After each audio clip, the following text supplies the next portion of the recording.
Hello বন্ধুরা, আমাদের SD TV চ্যানেলে আপনাদের স্বাগতম। আমি দীপিকা চলে এসেছি আপনাদের জন্য অনুরাগের ছোঁয়া সিরিয়ালের আপডেট নিয়ে। আরিয়ানের কাছে এসে রূপা জানার চেষ্টা করে যে কি বলবে। আরিয়ান ভাবে যে আজকে আমি নিজের মনের কথাটা বলে দেব। রূপা, তাড়াতাড়ি কর, দেখো আমি আমার পরিবারকে পেয়েছি, আমি তাদের সঙ্গে সময় কাটাতে চাই, নিজের সম্পূর্ণ অসম্পূর্ণ পাওয়াগুলোকে পূর্ণ করতে চাই। ঠিক আমিও তাই। আজকে আমি তোকে এমন একটা কথা বলবো যেটা বললে হয়তো আজকের দিনে তোর কাছ থেকে চত্থাপ্পড় খেতে হবে না। এসব কি বলছিস আরিয়ান? হ্যাঁ। তারপরেই বলতে শুরু করে, আই লাভ ইউ রূপা। একটা গোলাপ হাতে নিয়ে থাকে, আর ওদিকে পাশে সমস্তটা সোনা দাঁড়িয়ে দেখছে আড়ালে। সোনার আরেক বন্ধু যে তাকে ভালোবাসে সে খুঁজতে এসেছিল, কিন্তু সোনাকে কোথাও দেখতে পায়নি। সোনা আড়ালে দাঁড়িয়ে আছে আর এটা দেখে অবাক হয়ে যায়। রূপা বললে, দেখ তুই কি আমাকে প্রপোজ করছিস সিরিয়াসলি? আমরা এখনো স্কুলে পড়ি, আমাদের এখন 18 বছর হয়নি আরিয়ান। মা বাবার পকেট মানিতেই আমরা চলি। এখন তোর ভালোবাসা না হয় আমি অ্যাকসেপ্ট করে নিলাম, কিন্তু পরবর্তীতে কি হবে, কিভাবে আমরা সংসার করব একবারও ভেবে দেখেছিস তুই? আমার মা বাবা হচ্ছে আমার আইডল। তারা যেমন 7 জন্মের বন্ধন, আমিও চাই যে তেমনই 7 জন্মের বন্ধনে বাধা পড়তে। তুই আমাকে বল, তুই আমার জন্য 10 বছর অপেক্ষা করতে পারবি? আর তুই সেটাই পারছিস না, তাহলে 7 জন্ম কী করে অপেক্ষা করবি? আমি সব সময় চাই যে তুই জীবনের সামনে এগিয়ে যা, প্রতিষ্ঠিত হ। আমাকেও ডাক্তার হতে হবে। এই যে 10টা বছরে তুই অনেক মেয়ের সঙ্গে মেলামেশা করবি, আমিও তাই। তুই বয়েজ স্কুল থেকে এসেছিস আরিয়ান, তাই কোনো মেয়ের সঙ্গে এরকমভাবে মিশিস নি, তাই আমার সঙ্গে বন্ধুর মতো মিশেও তুই আমাকে প্রেমিকা হিসেবে ভেবে নিচ্ছিস, কিন্তু এটা তোর ভুল ধারণা। সোনা ভাবে যে এতই যদি ভুল, তাহলে যেখানে যেতে আরিয়ানকে কেন নিয়ে যেতে? কেন তুমি ওকে নিজের জীবনের সাথে জড়িয়ে নেওয়ার চেষ্টা করেছিলে? রূপা ভাবতে লাগে যে দেখো আরিয়ান, এখনও আমাদের অনেকটা সময় আছে, তাই বলছি সব কিছু ভাবনা চিন্তা করে এগোতে হবে। কারণ আমাদের কমিটমেন্ট এমন হওয়া যাবে না যে পরবর্তীতে আমরা দুজন আলাদা হয়ে যাই, কষ্ট পাই। দেখ, তার মানে কি তুই আমার ভালোবাসাটা গ্রহণ করবি না? দেখ, এটা ভালোবাসা নয়, এটা তোর ভালো লাগা। তা না হলে তুই আমাকে এরকম কয়েকদিনের মেলামেশাতে প্রপোজ করতে পারিস না আরিয়ান। আর দেখ, তুই আমার ভালো বন্ধু, প্রত্যেকটা ভালো খারাপ কাজে আমি তোকে পাশে পেয়েছি। আমি সারা জীবন এরকমই তোর ভালো বন্ধু হয়ে পাশে থাকতে চাই, কিন্তু তোকে আমার জীবনে জড়িয়ে নেব এখনও সেই বয়সটা আমাদের হয়নি। বুঝতে পেরেছিস তুই? আর দেখ, এইসব করতে গিয়ে আমাদের ভালো বন্ধুত্বটাটুকু তুই নষ্ট করে ফেলিস না। এই বলে রূপা ভেতরে চলে যায়। আরিয়ান কষ্ট পায়, চোখ দিয়ে জল পড়ে। তখনই পেছন থেকে এসে ঘাড়ে হাত দেয় সোনা। বলে, আই লাভ ইউ আরিয়ান, কিন্তু আমি যে তোকে ভালোবাসি না, আমি ভালোবাসি রূপাকে, আর ওকে ছাড়া আমি অন্য কাউকে ভালোবাসতেও পারবো না। এই বলে আরিয়ান চলে যায়। সোনার খুব কষ্ট হয়, তার ভালোবাসা এরকম করে আরিয়ান রিফিউজ করে দিল। সে রূপাকেই ভালোবাসে, এগুলো নিয়ে তার মনে অনেক কষ্ট। সে সাইডে আড়ালে লুকিয়ে থাকে। রূপা ভেতরে আসা মাত্রই তার সই বলে, কী ব্যাপার, এতক্ষণ বাইরে ছিলে, কি করলে? অনেকগুলো গেস্ট এসেছিল, তাদেরকে বললাম যে আজকে বিগ বংয়ে আমাদের ফ্যামিলি গেট টুগেদার রয়েছে, আর বাইরের লোকজনদের জন্য কাল থেকে খোলা। আগের মতোই রূপা পটপট করে কথা বলে, সব কিছু আগের মতো চালচলন। রূপার মায়ের কথা না শুনলে আমাদের সেনগুপ্ত পরিবার ভরপুর থাকতো না। আমরা ওর কথা শোনার জন্য পাকা পাকা বসে থাকতাম। এখনও রূপার কথা আমরা শুনতে চাই, তাই না? কি ব্যাপার? আমি আমি নিজে হাতে রান্না করেছি, সেগুলো কি তুমি রূপাকে খাইয়ে দেবে না? কি করছো কি? তখনই খাইতে গেলেই সূর্য দেখতে পারে সেখানে সোনা নেই। এরপরে সোনাকে নিয়ে খোঁজ খবর করতে শুরু করে সকলেই। সোনা নেই কোথাও, বিগ বংয়ে কেউ দেখেও নি। বাইরে থেকে তার বন্ধু এসে বলে, আমি তো বাইরে ছিলাম, ওকে দেখতে পাইনি। খাবারটা রেখে সবাই বাইরে চলে যায় সোনাকে খুঁজতে। সোনা সোনা বলে চিৎকার চেঁচামেচি করছে, আর কোনোভাবেই সোনা কোনো সাড়া শব্দ দেয় না।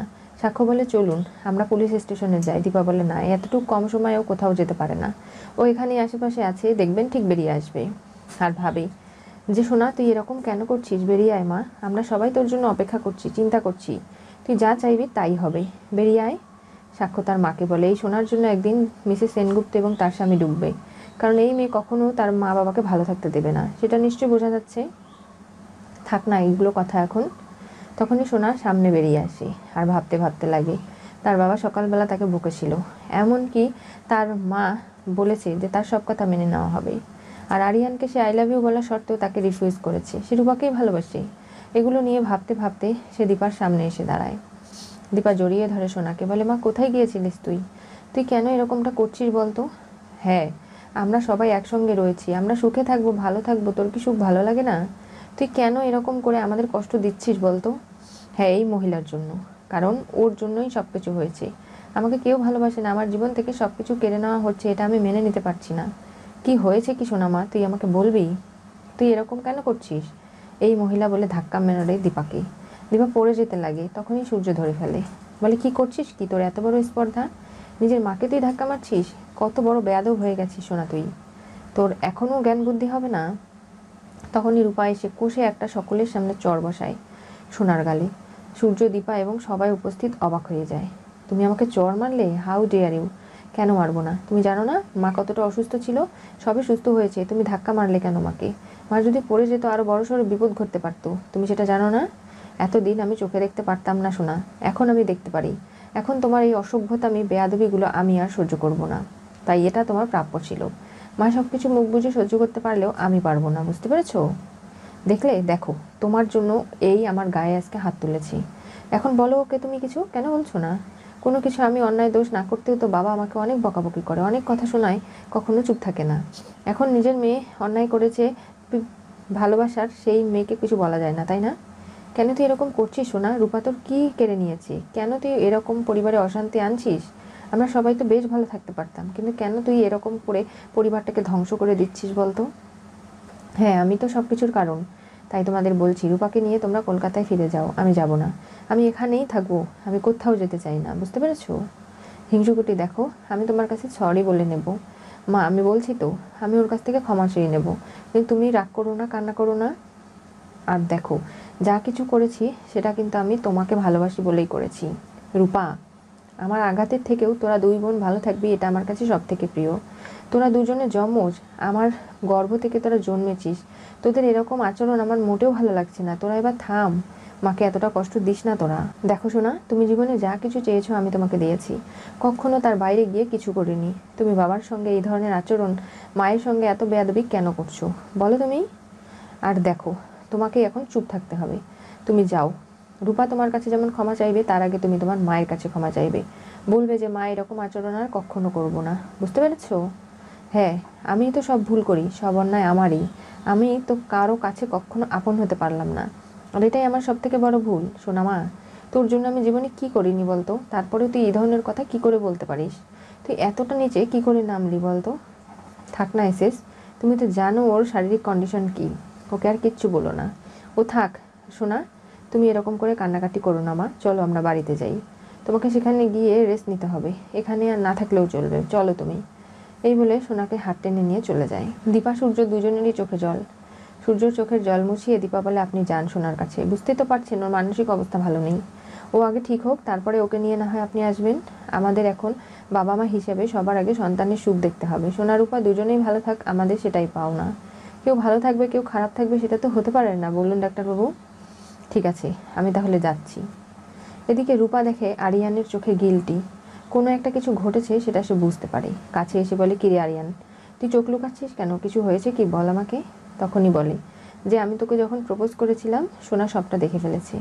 এরপরে ও এসে বলে ও নাকি আমাকে ভালোবাসি, কিন্তু তুই যেমন আমার ভালোবাসা গ্রহণ করতে পারিসনি রূপা, তেমন আমিও সোনার ভালোবাসা গ্রহণ করতে পারিনি।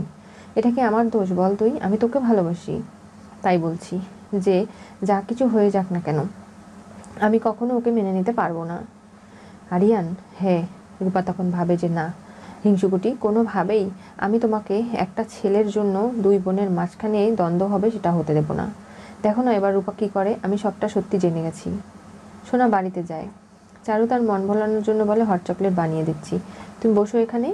আর তখনই সোনার মনে পড়ে তার মায়ের ব্যবহার, বাবার ব্যবহার, এমনকি রূপা আরিয়ানকে কেড়ে নিচ্ছে, সেগুলো ভাবতে শুরু করে। তখনই ওপাশ থেকে মিশকা ফোন করে আর বলে, কি ব্যাপার, তোমার এই অলি নামটাই ভালো, সোনা নামের সঙ্গে অনেক কলঙ্ক জড়িয়ে আছে। আর দেখলে তো, তোমার মা বাবা রূপাকে পেয়ে তোমাকে ভুলেই গেছে। আমার কাছে একটা পরিকল্পনা আছে, যেটা তুমি যদি পালন করো তাহলে তোমার মার কখনো তোমার বাবার জীবনে আসতে পারবে না। আমি বাইরেই আছি রূপা, তুমি চলে এসো, দেখবে যে আমার এই পরিকল্পনা সফল হলে তুমি সব দিক থেকে ভালো থাকবে। তুমি আসবে তো বাইরে? হ্যাঁ, আমি আসছি। তখনই সোনা ভাবে যে তাকে প্রতিশোধ পরায়ণ হতে হবে, যেভাবেই হোক না কেন। আরিয়ানকে সে নিজের জীবনে চায়। কি হতে চলেছে অনুরাগের ছোঁয়া সিরিয়ালের পরবর্তী টুইস্টে?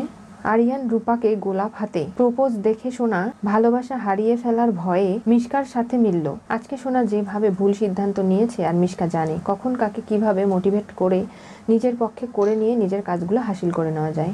যেমন এর আগে চারুকে দিয়ে অন্যায় করিয়ে দীপার বিগ বং বন্ধ করেছিল, এবার সোনাকে এমন কিছু দিতে চলেছে যেটা খাইয়ে হয়তো দীপা সারা জীবনের মতো শেষ হয়ে যাবে। আর মাঝখান থেকে সূর্য এবং সোনা যেভাবে থাকতো সেভাবেই থাকতে পারবে। এইসব লোভ দেখিয়ে সোনাকে দিয়ে নিজের পরিকল্পনা সফল করার চেষ্টা। তাহলে সূর্য এবার আসছে সোনার কাছে, এসেই কি দেখতে পারবে মিশকা এবং সোনাকে একসঙ্গে? আর এদিকে দীপা কোনোভাবেই তার দুই মেয়ের এই ভুল বোঝাবুঝি মেনে নিতে পারছে না। রূপা খুব চালাক, বলেছে সোনা, কখন কার কাছ থেকে কি কেড়ে নিতে হয় সেটা নাকি রূপা খুব ভালো করে জানে। রূপা বলে, মা তুমি শুনছো ওর কথা? আমি কি কেড়ে নিয়েছি বলো তো তুমি? কিন্তু কোনোভাবেই রূপা বুঝতে পারলো যে আরিয়ানকেই কেড়ে নেওয়ার কথা সোনা বলছে। এরপরে কি করবে জানতে চোখ রাখতে হবে আমাদের চ্যানেলে। পাশে থাকা বেল আইকনটি অবশ্যই করে ক্লিক করুন।